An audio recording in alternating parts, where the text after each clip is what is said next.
At some point you transition from being a manager or having a management philosophy to kind of becoming a servant leader, where your leadership is really about building others and building relationships and making best of the opportunity of your leadership position to grow and mentor and coach and encourage others.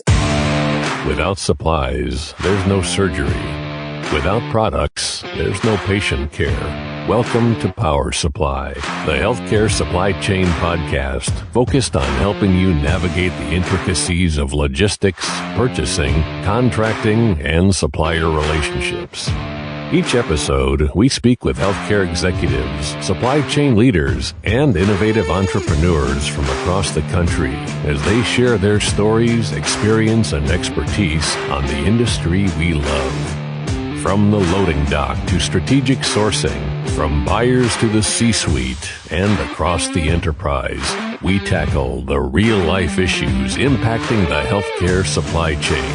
Whether you're tuning in for conversation or inspiration, we're glad you're here. You're just in time to hear it from the source and stock up on insight. So sit back and plug into Power Supply. This week on Power Supply, we're speaking with Alison Sonstelie, Client Success Manager at Ascenco Health, and Susan Pfeifer, Director of Sterile Processing at Sanford Health in Fargo and Hayes. We're bringing them on because I've known Allie for quite a while, but I talked to her about 2 months ago, and she was telling me about this success story, and at the time she was working alongside Susan at Sanford Health. She was telling me about this success story, and I also knew that her career path had taken her into supply chain. And this is going to be a conversation today about great interdepartmental collaboration between supply chain and sterile processing. And they've got a great energy. I really can't wait for everybody to hear about what they've been able to do that was not a small project, a very large project, and not always an easy one, because as a clinician, I know how resistant we can be to change. Oh, clearly these ladies bring tons of energy, a lot of experience, 30 plus years, and they are going to show you how they saved millions and millions of dollars. So come and listen. It's awesome and good fun. And you might learn about their favorite band as well. That is true. We'll be right back with Alison Sonstelie and Susan Pfeifer after a short break.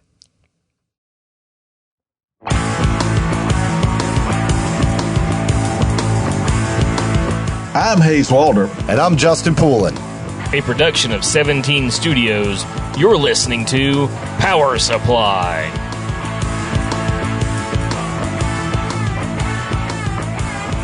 Joining us now on Power Supply is Alison Sonstelie, Client Success Manager at Ascenco Health, and Susan Pfeifer, Director of Sterile Processing at Sanford Health in Fargo. And what I'm excited to do in today's interview with both of you ladies is really do a case study on what it means to have a successful collaboration between supply chain and one of the departments they support. In this case, it's going to be sterile processing. So I want to thank you both for coming on. And maybe we can start with you, Susan. Can you just tell us a little bit about your background and your passion for the sterile processing industry? Well, that is a great question, Justin, because in about 3 weeks, I will celebrate 30 years in this organization, and every single one of them in sterile processing. So I have dedicated my entire career to the field of sterile processing. It was supposed to be a stop along the way to something greater and more profitable in life, but I fell in love with the work and the opportunities, and I think the guidance that I've received within the organization, and I would never do anything else. So I absolutely love what I do. The acronym is SPD for sterile processing, or in my case, it could just be the Susan Pfeifer department. I love that. Good energy. Way to kick off the show. And No Allie, doubt.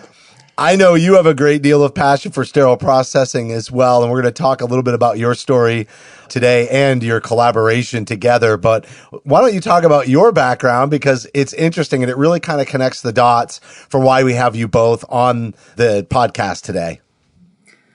Yeah, so I started back in the Susan Pfeifer department about 10 years ago, and I had no idea what sterile processing was, like most people that start there.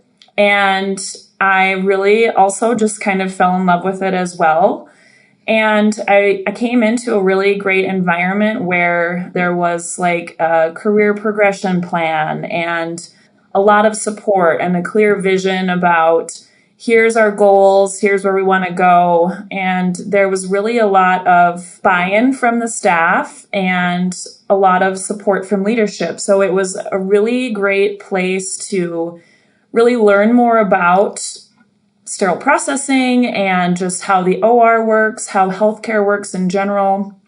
And then after about 2 years of working in sterile processing, there was a manager position that opened up in supply chain. And I wasn't really sure if I should take it or not. And Susan basically told me I would be stupid if I did not go and take it. So she kind of kicked me out of the nest. That was a nice, safe place for me. And went over to supply chain and just learned a ton of stuff and ended up opening a new medical center. That was a huge project. And then ended up back in sterile processing because I just love it so much, right? Now I am in a client success manager role at Asenco. So I get to take all my passions and skills that I've learned and kind of gained while working in the hospital and then translate it over to the industry side. Well, I can imagine you're a great asset, really having such a broad view of the hospital. And I think that's really an important piece. But I got to tell you, Hayes loves to get these conversations started with a nice icebreaker. So Hayes, I'm going to let you kind of loosen it up before we dive into the specifics. Well, it's not, don't give me too much of a build up there, Justin. But all right, Allie and Susan, here's just a really quick question. Obviously, y'all are friends. You're together right now, and you've worked together a long time. So if I were to ask you right now, you get to go anywhere in the country to go to a concert. Which concert are you picking that y'all both have to go to together? Do we have to go to a concert? Well, I want to go to New Orleans. Yeah, I mean, if we're taking a trip, we're all in for the trip. But a concert, seriously, do you want to go to a concert with Allie? Because I mean, the trip would be fantastic, but the concert could be a little bit overload. So what is the answer then? We're come up with something. I want to go, after you talked about going to see Smashing Pumpkins, I want to go see Billy Corgan in a big chair being carried around because that would be kind of mind-boggling. It was good stuff. Well, that's a good start. I like it. Very nice choice, and appreciate kind of sharing that with us. So Hayes is in Nashville, so I don't think he was looking for Smashing Pumpkins. However, I'm a big fan. You're not going to get any Hunter Hayes out of us. Oh, come on. The kid's talented. Come on. All right. Well, the reason we have you on the show today is to talk about your Maintaining Gains project. But I also, before we kind of get into that, I really want to talk and set the table, which is the theme of this Maintaining Gains project, which is this collaboration between two different departments. And I can tell that the two of you work together well, a lot of it because you have a good sense of humor. And boy, is that required in this industry. Sometimes you just got to let things roll off your back and just maintain focus on the end result and get through some of the struggles or trials and tribulations of the day to day to get a project where you need to go. So why don't we talk about, Allie, you talked about how you worked in the Susan Pfeifer department and then, kind of got kicked out of the nest and pushed in over to supply chain. But let's just talk about a model for recruiting talent into supply chain, because there really is no one way to do it, is there? Right. And, usually when we have new people coming into supply chain, they come from all different areas. They could have been, in a purchasing department for Pepsi, or they could have been, in the military and they were in charge of managing resources, or they could have come from a different department in the hospital. So there's really no set, we're looking for this type of person from this industry when it comes to healthcare supply chain. I know that now there are different degree programs where they are offering healthcare supply chain degrees, but my experience has been that most of the people that are working in supply chain just really came from other places and had some skills that translate over, and then everything else they kind of learn as they go. So, Susan, I also want to make a point of something that you did, and I love the way that Allie kind of positioned it. But, you had someone who was doing a great job in your department, and yet you still advocated that for them to move on and go to a different department and experience something new. And I know you said you had been with the organization for nearly 30 years, and I want to really congratulate you for that tenure. That's really solid. But you have to have a certain type of leadership approach when you're going to allow solid employees that are helping your department thrive, leave the department and go on and try different things. Can you just talk a little bit about your leadership approach before we dive into the Maintaining Gains project? Sure, absolutely. I think, one of the things that I learned very early on as a leader, that I think it's a transition that any leader goes through, is that at some point you transition from being a manager or having a management philosophy to kind of becoming a servant leader, where your leadership is really about building others and building relationships and making best of the opportunity of your leadership position to grow and mentor and coach and encourage others. And it took me a while to get there, but I think the greatest opportunity that we did was to put in a career ladder, which we implemented in 2005. So, we've had this in place for 16 years. And I think the introduction of that career ladder sort of put that philosophy within the team. And so even if we have built people and helped to create confidence and build skills, it has always been with the intent to move them on to other opportunities within the organization, or to help encourage them to go on to school to do things that they may not have anticipated to do. And so I have always fully believed that if I can grow an individual and they are able to thrive in whatever next steps they do in life, then, that's a personal win for me as a leader. And plus it's Allie, so I was happy to send her on her. Yeah, I mean, if you wouldn't go to a concert with her. Yeah, No. this explains the whole concert maybe not going together now. No, it doesn't. I'm just trying to poke fun at her because I can. But I think, even in the Allie situation, we had lots of conversations about that where, she said, do I go? Do I not go? And, it's better to have gone and done than to sit back and question whether I missed an opportunity. And so grateful that she was able to do that and learn. And it helped actually the two of us to collaborate on things that we may not have been able to do had we been in the same department. So you become peers and you expand your network, and we were able to collaborate on things that we probably wouldn't have been able to do otherwise. So there is benefit in allowing others to fly. I love that, Susan. First, I applaud you, for having that whole servant leadership attitude. I think that is absolutely wonderful, and no wonder you've probably been successful, and you've been there for 30 plus years. But my question here is to Allie. Allie, obviously you were in SPD and you were there and you're doing well, and then you transferred over to supply chain. What did you learn about supply chain you didn't know? In other words, you were in one department, you went over there, and was there a big learning curve? And what did you learn? And what were your impressions there? Well, it wasn't a really overwhelming transition just because there had been so much partnership between the two groups leading up to that. So the faces were familiar. I'd been in meetings with a lot of the different people in leadership roles. I think the hardest transition for me was going from more of a support role to a leadership role in managing people. That was a hard transition. But because we had so much in alignment between the two groups, it wasn't just from a work standpoint and operations, it wasn't a really difficult transition at all. Well, I heard Susan say something about how it actually helped her work better with supply chain for you to move on to that department. And I don't know that I've ever really looked at it that way. I've definitely taken that servant leadership approach, but sterile processing is often a deeply misunderstood department, and not everybody in the organization really knows what goes on, what some of the considerations are.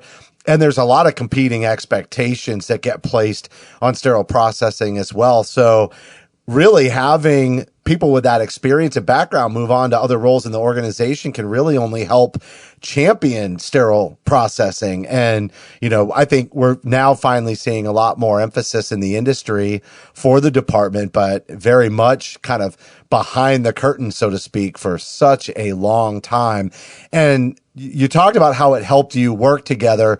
That's really why we're coming on the show today, is to talk about a project that the two of you collaborated on to really highlight how well this does work and can work. Can you give us an overview of the Maintaining Gains project? Like, what is it? What were you hoping to accomplish when you started it? It's interesting because Maintain Gains is a project that sort of came to fruition over the course of the past 18 months, but truly a vision that has been in play for over 15 years. And anyone who works in sterile processing understands, when we go into it in more detail, the burdens and the barriers that sterile processing encounters due to the service that we provide the OR with instrumentation, with surgical case carts, when things go wrong, when things aren't available, and it becomes this dynamic of relationship between OR and SPD, who's at fault and why weren't things done appropriately. And so, having been in sterile processing for 30 years, the one thing that I have learned over time is that evidence is your greatest resource for improvement. You can do all of the work in collaboration, and without evidence or data, it would always be trumped by culture. And so for years, we worked on many different projects. We were a lean organization previously when we were a different company under a different name. But so we had lots of opportunity with lean strategies and did as much work as we could, but just didn't have data points to be able to move forward. So Maintain Gains, I'm kind of going in circles here, but Maintain Gains it's a cost savings and waste reduction operational strategy, that we initiated within the surgical services team.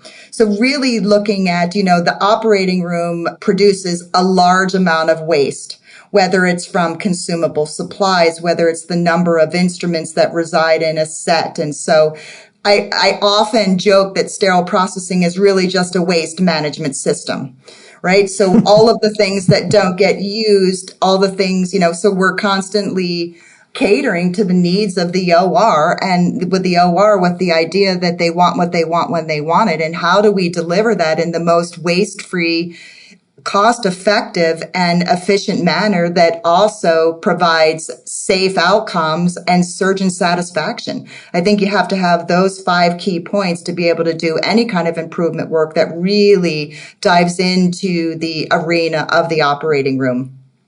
So really, the purpose of Maintain Gains was to quantify and improve waste associated and driven by the preference card.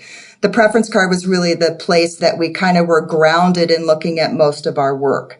So 1, open and unused instruments and sets, the utilization of consumable supplies allocated to procedure cards, ineffective asset management of instruments, so repairs and replacement of instrumentation. And then I think the biggest point is that we really lacked measurement of all of those areas to try to figure out where we have an opportunity to improve. Over the course of several years, we have implemented applications, IT systems, instrument tracking, and we also have a robust perioperative inventory management system. And so both of those two infrastructures give us data points that really allow us to be able to do this work. Let me ask a follow on that. Once you had access to the data, what did it tell you? It told us everything that we had already known. That is such a great answer. Yeah, well, now there was just the evidence. But I think the key factor to this is we kind of put all of the evidence together. We did some preliminary work. Allie was very critical in using her analytical skills to dive into some very specific physician preference cards and identify where we had opportunity based on items not utilized, separating items by open and PRN, and then also looking at the instrument sets associated with that. So we had another person on our team that kind of did the instrument pieces. So we did a lot of preliminary work and then put together a PowerPoint that we presented to our senior executives who got very excited about the opportunity coming out of the pandemic or being in the pandemic or even rolling into that financial opportunities to rid waste and have cost savings in operative spaces really gets the attention of your CFO, your COO. And coming up with a plan to be able to do that, they were very excited and really kind of gave us the autonomy to take this project and move forward. I think there were a few times where we were doing different things on calculators and we were like, is this $14 million? Yes. And we're like, no, it's like $3 million. So we were like, how do we actually quantify all this work? But we saw some numbers that just completely made our jaws drop and question pretty much everything. Yeah, we had some Austin Power moments of $14 million. Let me ask you this. Obviously, first of all, it sounds like this should really be called "I told you so" plan because you already knew it. But the really two things here: how long did it take to implement this from kind of beginning to end? And obviously you sound like you found some huge savings. Was it hard to get your surgeons, get your scrub techs, get everybody involved to do this as well? So I think what really helped is that, the executive team got really excited about the opportunities. And so we had a lot of support from them. We had a lot of pressure from them to get it done fast, which was helpful, but also very stressful. So we really started, it probably was a 12-month journey from a procedure card standpoint.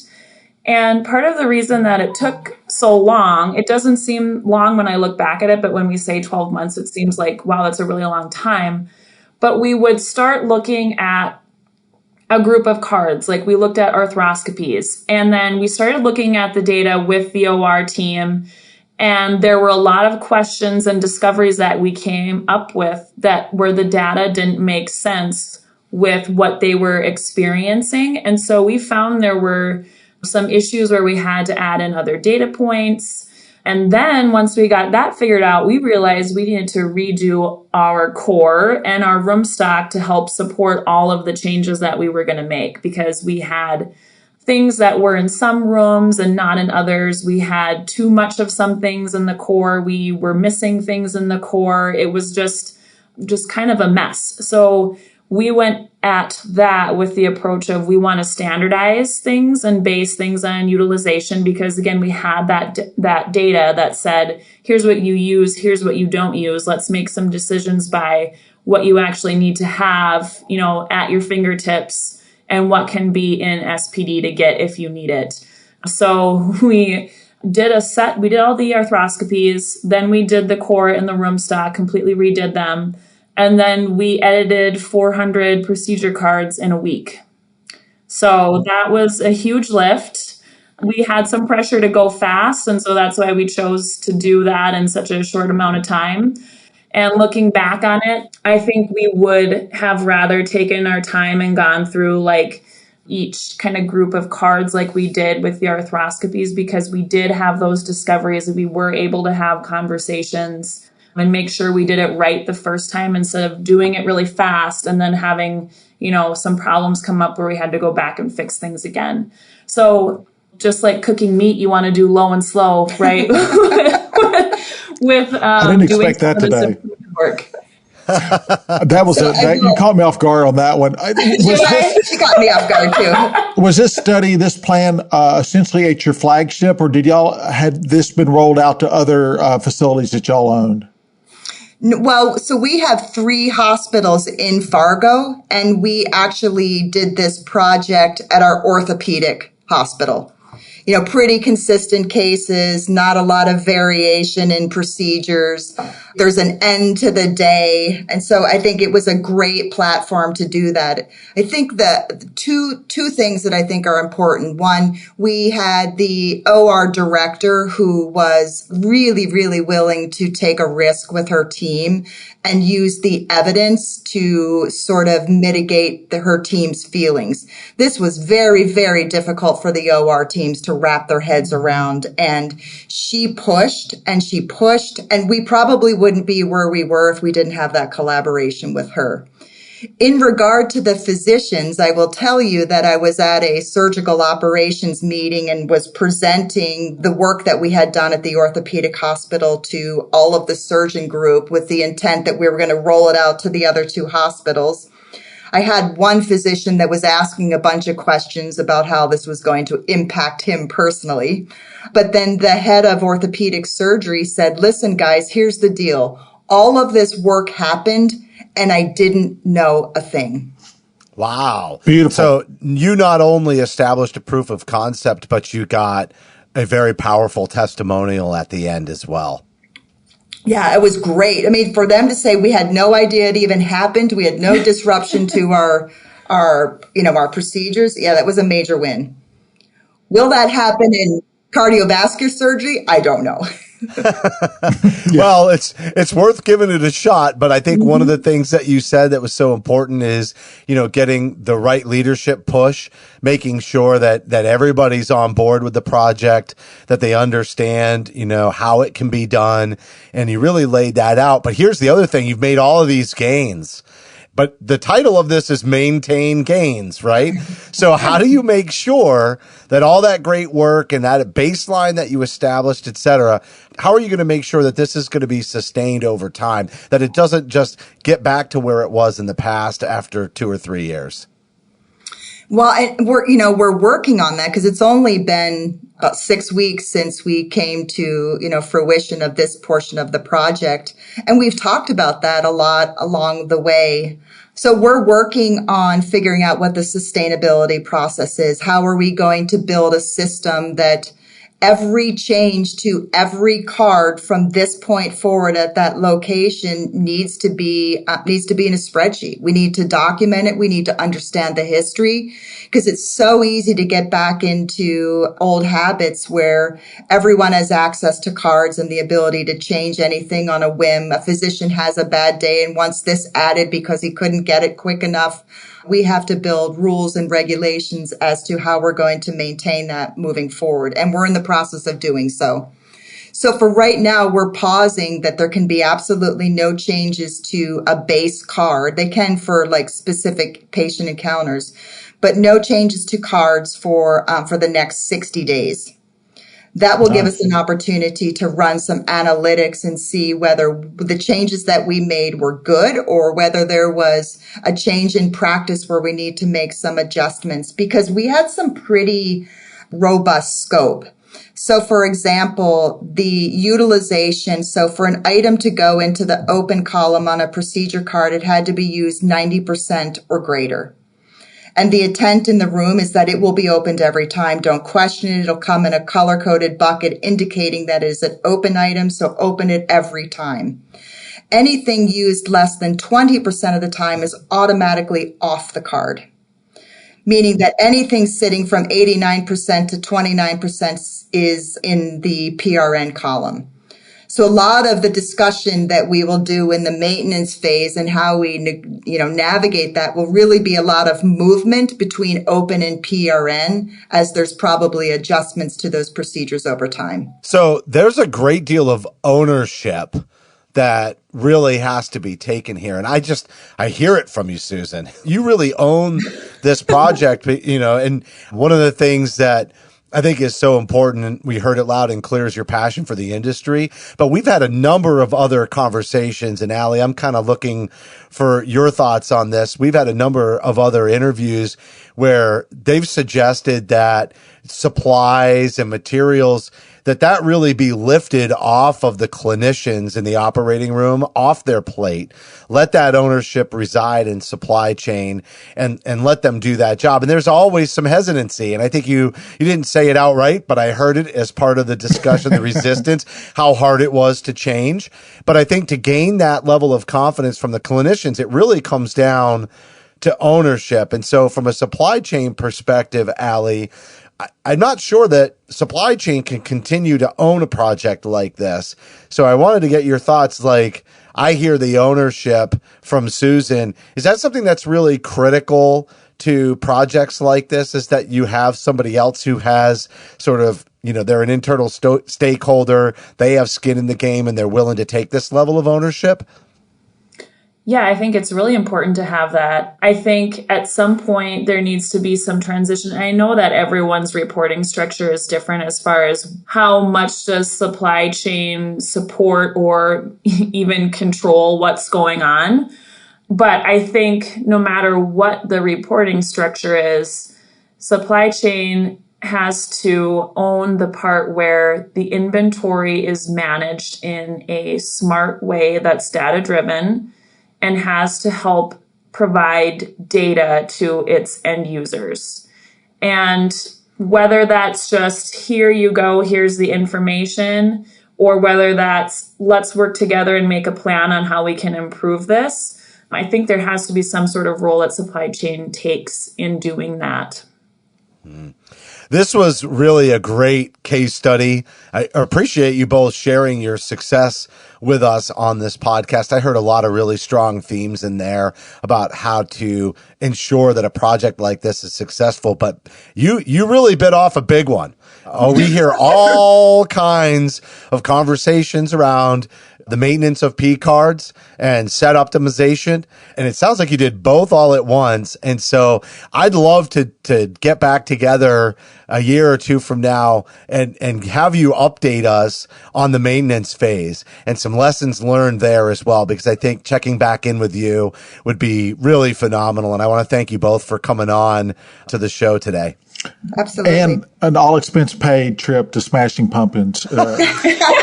We're there. Y'all are great. This is really, really good. So thank you so much both for y'all to be on today. Yeah. Thanks for having us.